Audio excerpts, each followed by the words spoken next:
హరి ఓం. ప్రియాత్మ స్వరూపులారా, మనం చాలామందికి నిత్యపారాయణ గీతా పారాయణ చేస్తారు. అలాగే భక్తి యోగం, పురుషోత్తమ ప్రాప్తి యోగం కంటతా ఉంటాయి. పిల్లలకి నేర్పేటప్పుడు కంఠోపాఠం చేయించేప్పుడు ముందుగా ఈ అధ్యాయాలతోనే ప్రారంభిస్తూ ఉంటాం.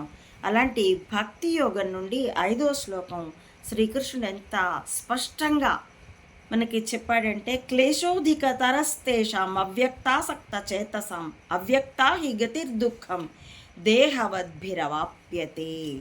భావం నేను గీతా ప్రెస్ వారి దీని నుండి యథాతథంగా పంచుకుంటున్నానండి.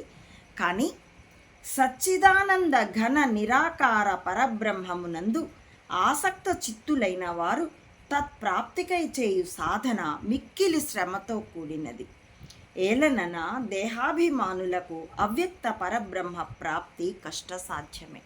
కాబట్టి దేహభ్రాంతి కలవాళ్ళు అది దాటే వరకు కూడాను సాకార బ్రహ్మమును శ్రీకృష్ణుడనో, శ్రీరాముడనో, శివుడనో, అభిషేకమనో, అన్నపూర్ణాదేవి అనో, పార్వతీ పరమేశ్వరి అనో, ఇలా ఒక సాకార బ్రహ్మమును ఉపాసన చేసి దేహభ్రాంతిని దాటే యోగ్యత కలిగినప్పుడు క్రమంగా నిరాకారోపాసన చేయవలసి ఉంటుంది.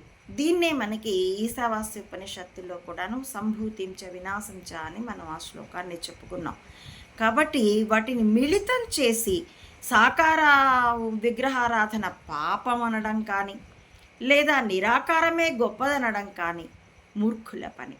వాటిని సమ్మిళితం చేసి మన జీవితాన్ని మనమే ఉద్ధరించుకునేందుకు ఆత్మప్రాప్తికి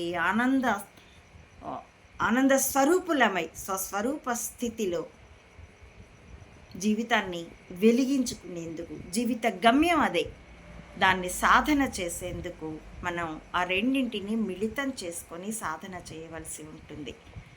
కాబట్టి ఆ రకమైన సాధన మనం చేయుదుముగాక అని ఆశిస్తూ, please like, share and recommend my channel, subscribe it and support Amma Odi Mata Anantananda to spread the truth. Thank you for watching. Hari Om.